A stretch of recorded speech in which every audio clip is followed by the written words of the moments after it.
Hi everyone, it's Mark Howard from the Absolute Business Mindset. I want to talk to you today about a really interesting 4 thoughts that I've got that will be able to bring you forward, especially if you're starting a new venture, new business, new career. So I want you to think about these 4 different key aspects of going into such a venture. They are being curious, being excited, being keen. So these are all positive things. So you go into your business, go into your career with, but equally the last one, which is probably the most important, is you need to be patient. So what I'll talk to you today is about all those different aspects on your life. I can talk about it personally from starting my job relatively recently, and I can talk about how I've done that in my business. So please listen in, and any feedback would be most appreciated. Hi everyone, this is the Mark Howard from the Absolute Business Mindset podcast. I'm here talking to you. It's just me this week, no interview this week, but we're going to talk about some really interesting subjects. So I want to talk about how to approach a situation. Now, this can be starting a new role, this can be starting a new career, a new business that you're starting. Equally, it can be refreshing the way you're approaching a role as well. Sometimes it's interesting just to think how you can be the catalyst of your own invention of being able to get to that right career position, whether it's a promotion or whatever. So the 4 things I want to talk about are being curious, being excited, being keen, and being patient. So let's start at number 1. So being curious. So I actually think being curious is actually something that should be trained at school, taught at school. It is, in a sense, it is, but I think it should be more encouraged, because the beauty of being able to be curious is that you're wanting to learn, you're wanting to understand what's around you, how to do things, be able to be keen to be able to deliver those things. And so an appetite for learning and developing is so important. And so when you see the kids at school that are really curious, really want to learn, really want to develop skills, I always think that's a really positive view. But you can lead that onto more on the side of when you're being curious at work. So say you're starting a new job, you need to know everything you need to know about the job. So you need to go in and you need to be able to think about the situation, but you want to be able to develop skills and your ability to be able to learn. Equally, you need to be able to ask questions, and being curious is all about asking questions. So you've got to go in and you've got to be able to work out what the questions are that you need to be answered. So that's critical of being curious, is being able to ask questions. My next point is about being interested, and I suppose some people, if you're in an early stage of your career, you might think that you're not necessarily interested in that role. I would say if you're not interested in the role, then you're probably in the wrong role at that time, because you need to, and you should want to be interested in your role and learning, and all these build on from each other. What you'll find is these 4 points I'm going to talk about actually build on each other. They're not independent from each other. So if you're thinking, well, I'm excited to be in my role, but I don't want to ask any questions because I'm not sure what the answers will be. These are all building blocks. So you need to be interested in your role and interested in being able to deliver high quality stuff. Equally, this might sound obvious, but sometimes we need to reaffirm the obvious. You need to listen to the answers. And so it's not just asking the questions, it's then being able to process, understand, and there's lots of different ways you can be able to do it. Maybe it's taking notes, maybe it's, but for me, I would say the best way of doing it in this first part of your career is be able to write notes. So, but you need to be able to listen to the answers and then interpret them in your own words. This is one of the things that I think people don't do enough. They parrot, copy down exactly what they say in a parrot format, instead of actually thinking and how they can actually process what the person has said to them and put it in their own words to be able to understand it. And then equally, the last point about being curious is being able to build knowledge. So this is a career, a job, a business, whatever it is, you need to be able to build knowledge, and you do that by wanting to learn, asking questions, being interested, listen to answers, and that builds on all of your knowledge. So those 5 things are critical for you to be able to build on the new experience that you're going to be in. So go out there and be curious, everyone. Go out there and win the day by being curious. Okay, so the second point I want to talk about is be excited. So being excited means that you're interested. And again, we're sort of building blocks again. It's being interested and having that little buzz about being in that role and being like, I really want to be able to deliver. I really want to be able to learn and build on my knowledge and be a better employee, a better businessman, whatever it is. The second thing about being excited is being enthusiastic. Now, there is a fine line, in my view, between toppling over, being over enthusiastic and, sorry to say, annoying, and being enthusiastic, because you go in and you want to work hard, you want to get involved, you want to be enthusiastic about your role. So it's all about giving that perception of people that you're interested in what they're saying and you want to learn from them. And being excited, you want to work hard. So that might mean early mornings, that might mean late nights, that might mean being able to deliver on time frames. But the early stages of this, you really just want to be diligently collecting your notes, diligently talking to people, asking questions, building knowledge. And these are all so critical skills for starting a new job or a new business. And then you've got to get involved. There's an argument that you hang back and understand the landscape, which is absolutely true, but you've got to get involved. You've got to be able to be able to, even if it's just a very, very simple thing like doing a spreadsheet or answering or working out how to use a spreadsheet when you're collecting information. So you've got to get involved. You've got to be able to be enthusiastic. So again, for being excited, you need to be interested. You've got to show interest in what you're doing. To build on that, you've got to be enthusiastic, and you've got to be like, I want to be here, I want to deliver, I want to get things done. But you've got to work hard. You've got to, if it is long hours, if it is early mornings, whatever it is, or late nights, you've got to be able to work hard, and that is critical. You should never be outworked by anyone in that office. And that is early stages, that is late stages, that is any stage of your career. You should not be being outworked by anyone. I know it's controversial. Everyone wants to talk about work-life balance, and it's important, but I won't stray too much into work-life balance. For me, is finding time to do things with my kids and being able to find windows to go and do things with them. Equally, I don't want to be the first person leaving the office. You've got to work hard.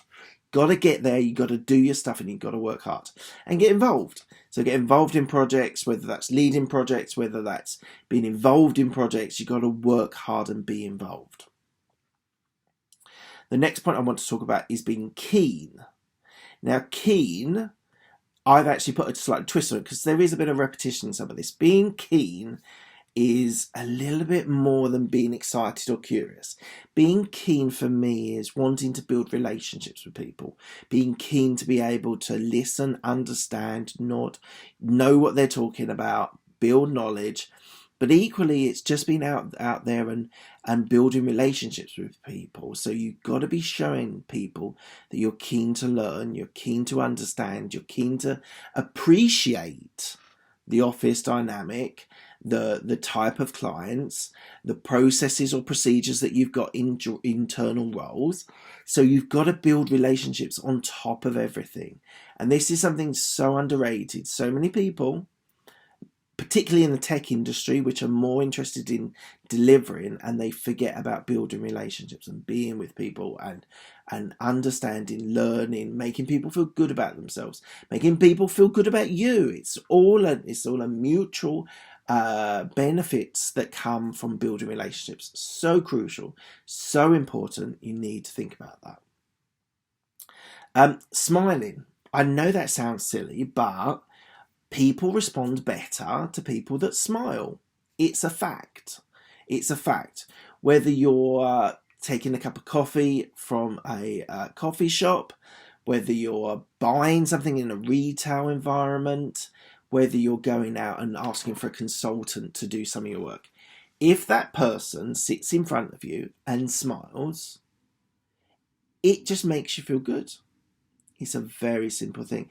Well, the old saying, it takes more energy to frown than to smile. And I think so many people forget that. And actually, building trust is a lot on being able to influence and persuade. And one of the best ways that I know is to smile. So when you're talking to someone, not over the top, don't grin at them or laugh at them. That's too far. But just like showing enthusiasm about what they're saying, and show a bit of a smile and a nod.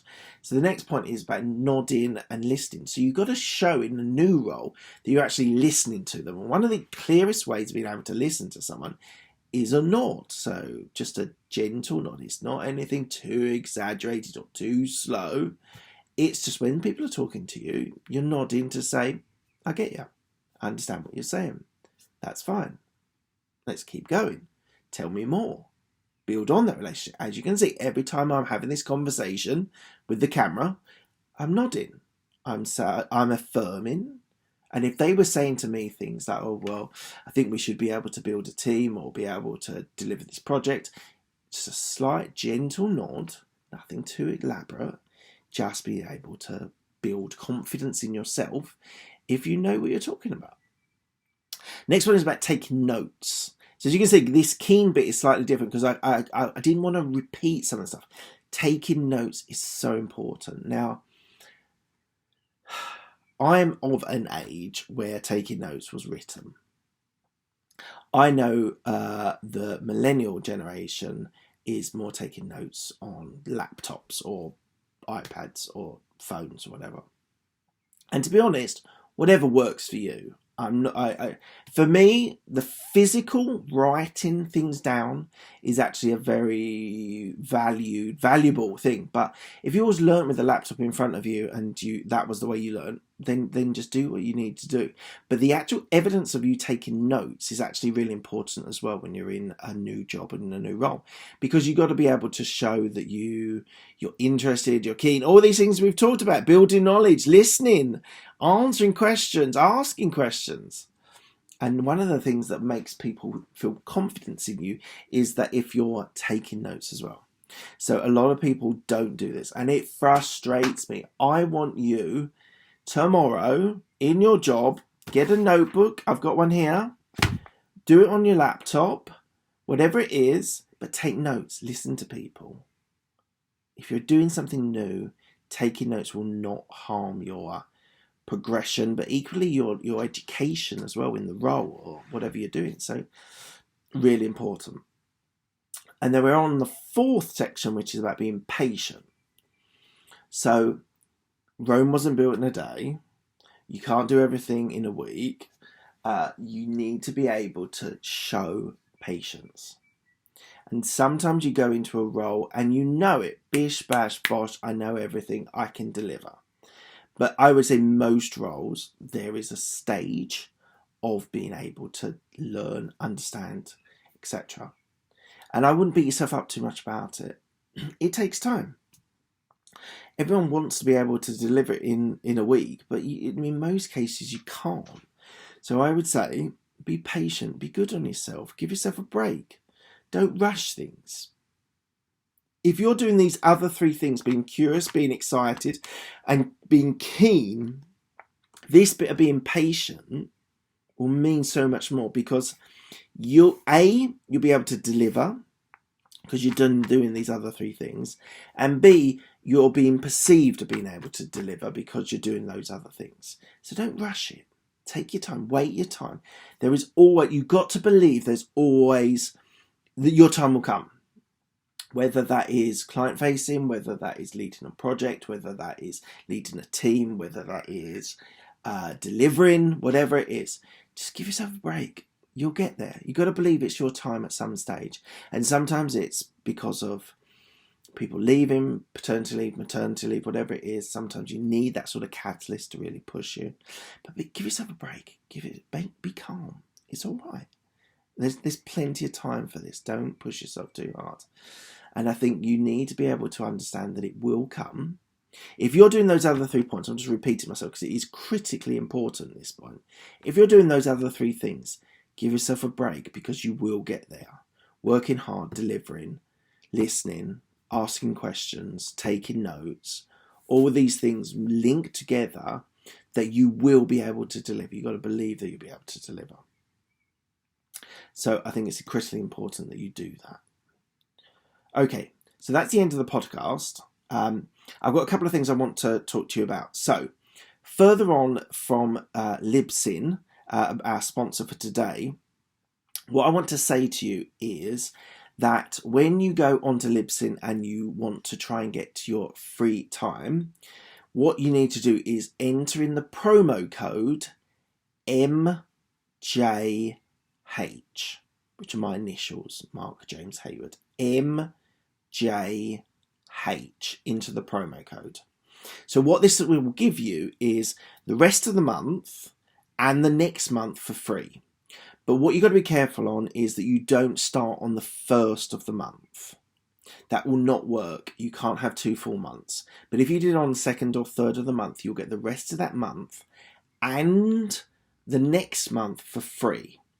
So there's only one other condition on that. So don't do it on the first, do it on the second or third. And don't change the type of account that you're using. So if you change the type of account, it will null and void your free month and a bit, virtually 2 months, like a month and a half, whatever. So check it out. Libsyn's great. I love it. I think it's a great platform. As I say, I use it every single day for my podcast. So do check that out. Equally, you can find me on Instagram, Mark J. Hayward, on Twitter, Mark Hayward 169, on Facebook, Mark Hayward, YouTube videos, please check them out. Patreon, by all means, check that out as well. I'd love you to get involved in that. And equally, if there's anyone that wants any business coaching, by all means reach out to me on my website, which is www.absolutebusinessmindset.com, or DM me on Instagram and we can get things set up for you. Thank you so much for your time. I really appreciate it, and I'll speak to you soon. Thank you.